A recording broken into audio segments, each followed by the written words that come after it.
Let's be honest, a flashy insight might look exciting on a slide, but if it's wrong, it's useless. Worse, it can send a business in the wrong direction. That's why validation is such a critical step in research. Before you share results with clients, executives, or stakeholders, you need to stress test them.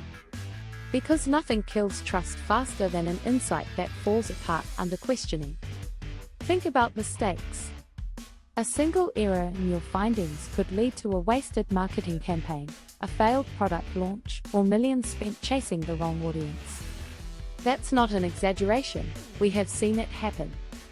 Validation isn't about making the numbers look good. It's about making sure they are reliable, defensible, and true. Solid insights don't just look sharp on a chart, they stand up when someone says, "Prove it." The first step is checking whether your sample represents the people you're actually studying. Ask yourself, do the demographics match the target audience? Are some groups overrepresented, while others are missing? Does the sample size give us the confidence we need? We have seen projects where 70% of respondents came from one city, but the team still called it national data. That's misleading. If your audience is nationwide, your sample must reflect that reality.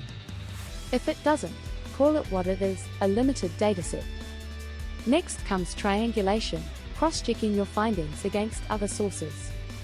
If your survey shows a spike in demand for electric cars, don't stop there. Compare it with government registration data, sales reports, or even Google search trends. If all of them point in the same direction, your case gets stronger. But what if the sources disagree?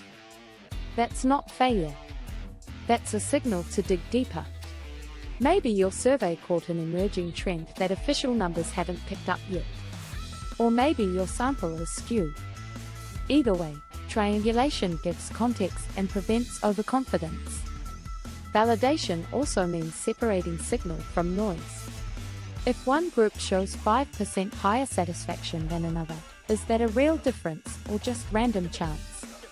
That's where statistical significance testing comes in. Confidence intervals, p-values, and margins of error aren't just math, they're guardrails that keep us from chasing shadows. Executives often love small differences. But part of being a trusted researcher is saying, this difference looks big, but statistically, it's not meaningful. That honesty builds credibility.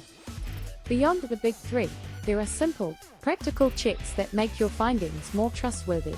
Logic checks. Do responses make sense?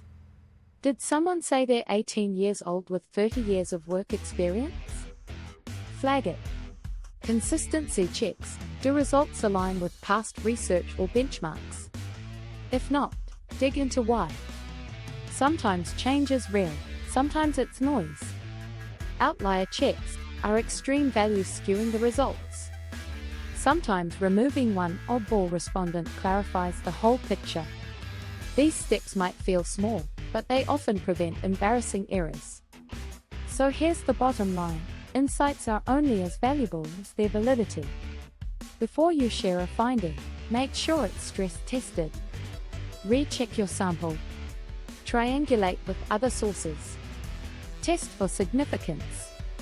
And run those practical checks. Never present an insight you can't defend.